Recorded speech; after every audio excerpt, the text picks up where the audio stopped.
Bienvenue mesdames et messieurs dans votre émission Vivre les réalités du ciel sur la terre.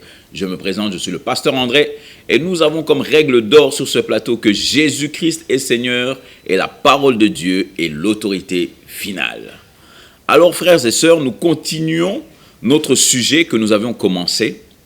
Comment prier dans le royaume de Dieu? Comment prier dans le royaume de Dieu? Il est vrai que nous avions appris beaucoup de choses dans le passé en ce qui concerne la prière. On nous a dit, c'est comme ça que vous devez prier. D'ailleurs, on a même pris l'exemple dans l'Ancien Testament. On a pris la façon dont Jésus enseignait à prier. Alléluia. Maintenant, il faut comprendre que nous vivons la nouvelle alliance. Alléluia. Nous vivons la nouvelle alliance. Je sais que peut-être cela va choquer beaucoup de personnes.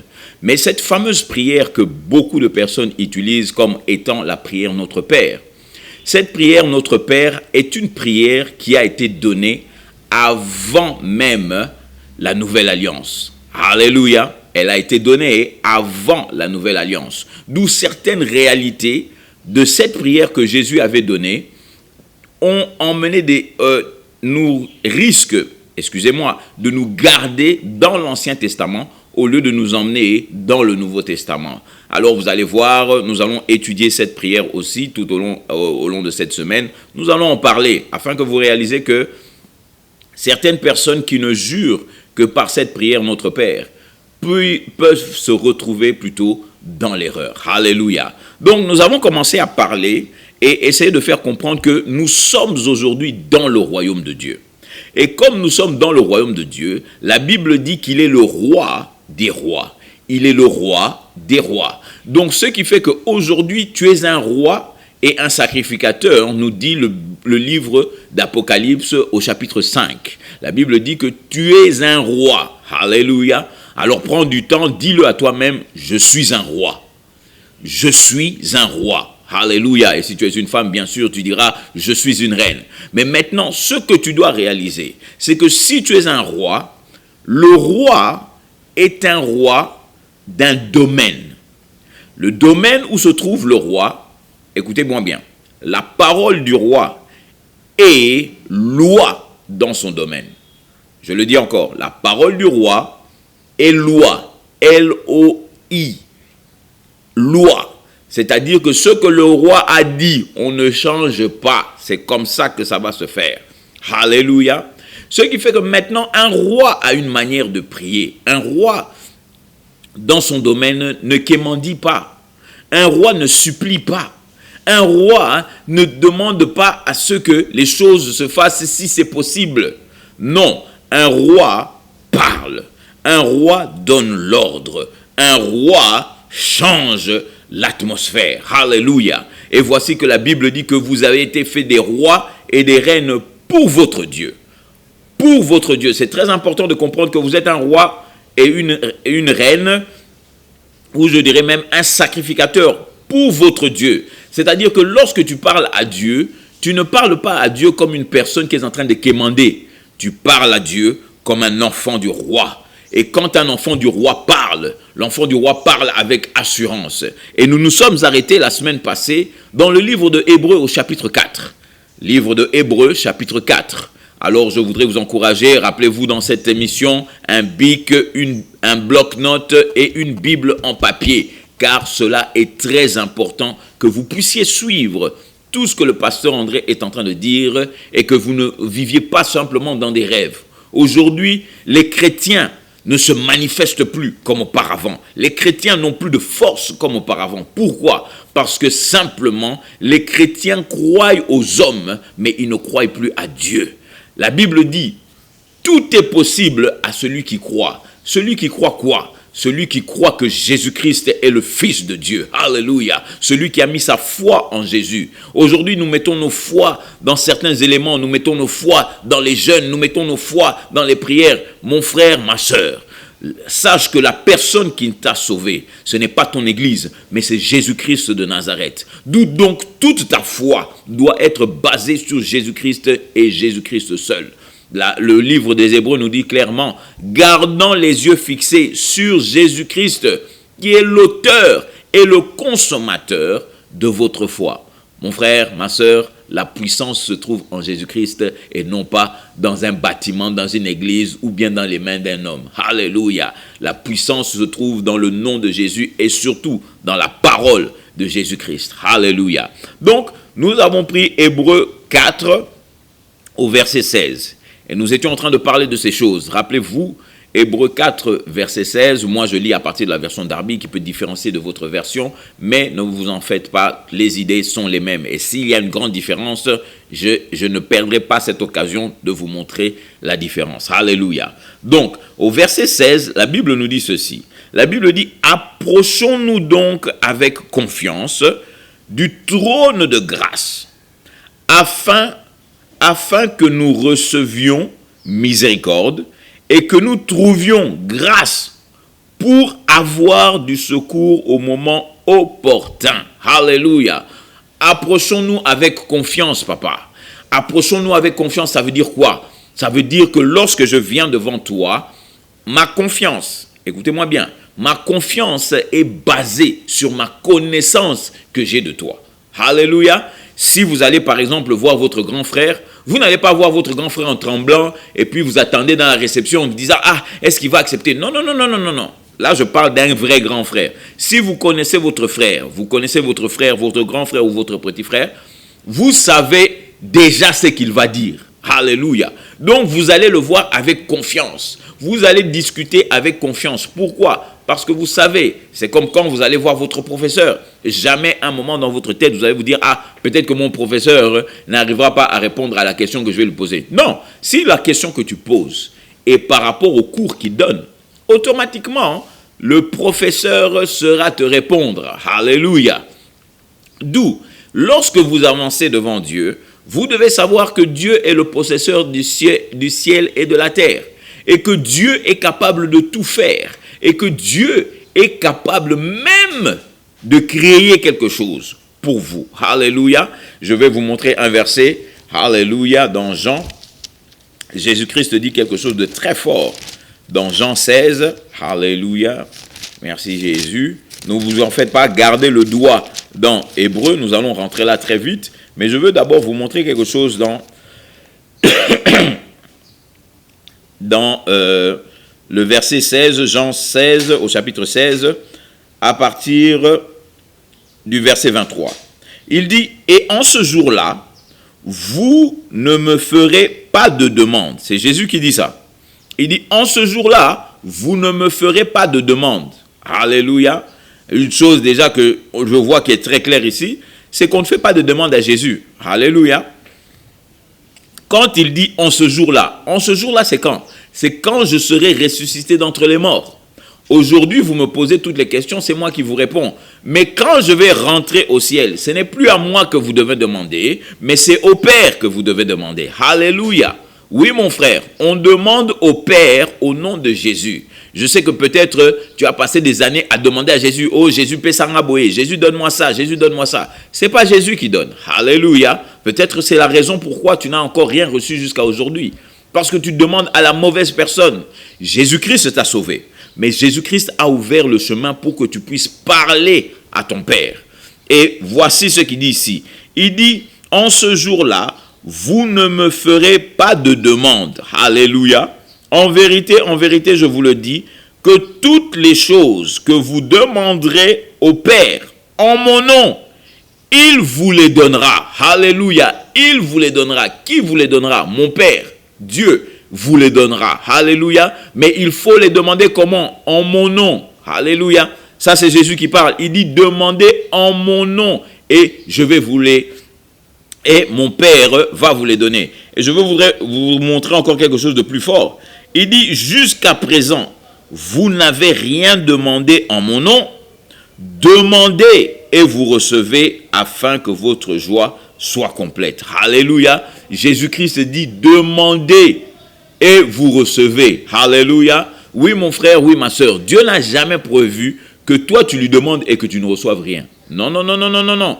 L'équation, c'est quoi? Demande et moi, je réponds. Demande et moi, je réponds. Mais il va encore plus loin. Il dit, demandez et recevez. Alléluia. Recevez, ça veut dire que c'est toi qui dois faire l'acte de recevoir. C'est toi qui dois faire l'acte de recevoir ce que tu as demandé. Alléluia. Oui, parfois, le diable nous fait rentrer dans ce jeu de la chair. Ce qui fait que quand tu demandes quelque chose à Dieu, et puis tu dis, ah, je vais croire seulement quand j'aurai vu. Non, on ne croit pas quand on a vu. La Bible dit, heureux ceux qui ont cru sans avoir vu. Heureux ceux qui ont cru sans avoir vu. Mon frère, ma sœur, le domaine de la prière est un domaine à 100% de réussite et 100% de résultat. Dieu n'a jamais prévu que tu pries et puis que tu ne vois pas la réponse. Non, parce qu'il dit, je sais que pour que ta joie soit complète, tu dois recevoir ce que je t'ai donné. Alléluia. Il faut recevoir. Alléluia. C'est très intéressant qu'il dit, demandez et vous recevrez. Demandez et vous recevrez. Donc c'est toi qui fais la réception. Alléluia. Tu demandes et tu reçois. Tu demandes et tu reçois. Alléluia. Comment il dit vous recevrez? Pourquoi il ne dit pas vous demanderez et je vous donnerai? Il dit non, demandez et recevez. Vous allez recevoir. Vous allez recevoir comment? Parce que moi j'ai déjà décidé de vous donner. Alléluia. Formidable. Dieu a déjà décidé de te donner tout ce que tu lui demandes. Alléluia. Bien sûr, ce que tu lui demandes doit être conforme à sa parole. Alléluia. Les gens me diront, ah, mais si je demande maintenant à Dieu de me donner 4 femmes. Dieu ne te donnera pas 4 femmes, mon frère. Si tu veux aller les chercher, tu vas les chercher. Mais Dieu ne te donnera pas ça. Alléluia. Pourquoi? Parce que cela n'est pas conforme à la Bible. J'étais en train de discuter. Bon, je ne discutais pas. J'écoutais un monsieur qui était en train de défendre sa thèse sur la polygamie. Alléluia. En disant que oui, Dieu n'a jamais condamné les hommes qui ont beaucoup de femmes. Mais écoutez, mon frère, ma sœur, il faut lire la Bible. Alléluia, il faut bien lire la Bible. La Bible dit qu'il les créa mâle et femelle. Alléluia, mâle et femelle. Si vous faites l'étude de ces deux mots-là, vous allez voir que ces deux mots-là sont singuliers. Ils ne sont pas au pluriel. Il est vrai que Dieu n'a pas condamné ça. Mais comment est-ce que tu réalises que tu vis dans le péché? Alléluia. Comment est-ce que tu réalises que tu vis dans le péché? Mon frère, ma soeur, ouvre bien tes oreilles. La raison que tu sais que tu es dans le péché, ce sont les résultats que tu vis. Alléluia. Les résultats que tu vis. J'ai déjà parlé à beaucoup de gens qui ont une copine ici, une femme là-bas, une copine ici. Mon frère, ma soeur, ces gens-là, ils peuvent te faire croire que la vie est belle, mais la réalité, c'est qu'ils vivent dans le tourment. Lorsqu'ils sont avec leur femme, ils ont peur que leur petite amie puisse les appeler. Lorsqu'ils sont avec leur petite amie, ils ont peur que leur femme leur appelle. Et même quand ils disent à leur petite amie que je suis marié, la petite amie n'est pas d'accord avec cette situation, mais elle vit ça. Ça, ce sont des situations que Dieu n'a jamais voulu pour vous. Je le répète bien.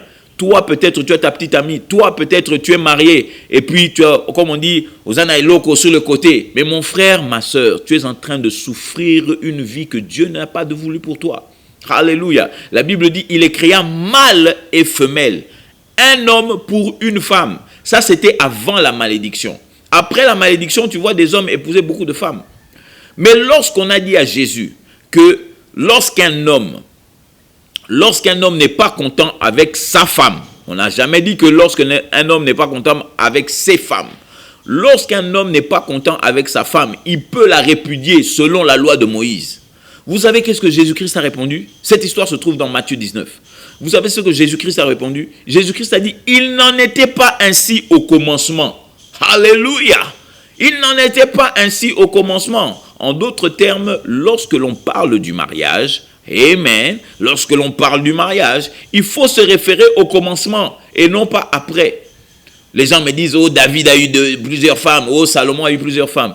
Mais vous savez qu'est-ce qui s'est passé dans la vie de David? David a été chassé de son trône après qu'il ait commis cet adultère. David, non seulement il a été chassé de son trône, David, il a poussé ses enfants à commettre l'inceste. Alléluia. Mon frère, ma soeur, la polygamie n'a jamais été quelque chose de positif. Et je voudrais te dire la vérité, que quand on est polygame, la seule personne qui y gagne, c'est l'homme. Alléluia. La seule personne qui gagne, c'est l'homme. Dis-moi, quelle est cette femme? Je te demanderai, toi, la femme là, que tu m'appelles, que tu me dises, quelle est cette femme? Lorsque ton mari couche avec une autre femme, tu es complètement d'accord. Alléluia. Mon frère, ma soeur, vous allez voir que si vous rentrez en profondeur, vous rentrez en profondeur, vous allez voir que c'est un mensonge. Alléluia, vous allez voir que ça n'a jamais été la volonté de Dieu pour que tu souffres. Voici que notre temps pour cette journée arrive déjà à sa fin. Alléluia. Donc, nous allons terminer cette émission, mais je ne veux pas terminer sans te donner l'occasion encore une fois de recevoir le meilleur du ciel, qui est Jésus-Christ de Nazareth. Amen. La Bible déclare que si tu le confesses de ta bouche comme Seigneur et que tu crois dans ton cœur que Dieu l'a ressuscité d'entre les morts, tu seras sauvé. Alors mon frère, ma soeur, je veux que tu puisses faire cette prière avec moi, que tu puisses le faire afin que toi qui n'as jamais fait cette prière, peut-être que tu as entendu parler de la religion, mais tu n'as jamais eu une relation personnelle avec Jésus. Si tu le fais, tu auras une relation personnelle maintenant avec Jésus. Alors, je veux te dire que tu fermes tes yeux, que tu les ouvres, cela n'est pas un problème. Parle, répète seulement après moi et sois sincère. Dis, Seigneur des armées, aujourd'hui j'ai entendu ta parole et je crois que tu es le Dieu vivant.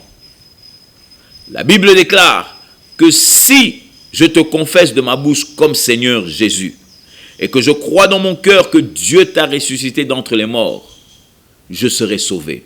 Alors en ce moment, Jésus, je te confesse comme Seigneur de ma vie. Alléluia. Prends le contrôle de ma vie. Et je crois profondément dans mon cœur que Dieu t'a ressuscité d'entre les morts pour moi. Et la Bible dit que je suis sauvé. Alléluia. Et je reçois ton salut maintenant dans le nom de Jésus-Christ. Amen.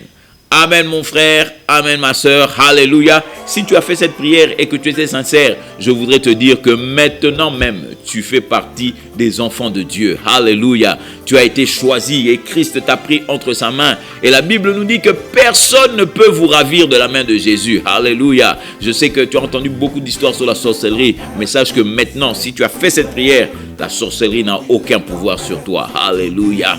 Alors je t'encourage à trouver une bonne église, à aller dans un endroit où on prêche Jésus-Christ comme Seigneur et Sauveur, et surtout où on t'apprend à vivre les réalités du ciel sur la terre. Alors je suis le pasteur André, vous rappelant que Jésus-Christ est Seigneur. Nous avons le numéro sur l'écran, appelle-nous et nous pourrons aussi t'aider si tu as besoin de quoi que ce soit, si tu as besoin de prière ou d'avancement. Jésus t'aime, à la prochaine et à revoir. We clap our hands to give you the praise, and we will praise you for the rest of our days. Yes, we will praise you for the rest of our days.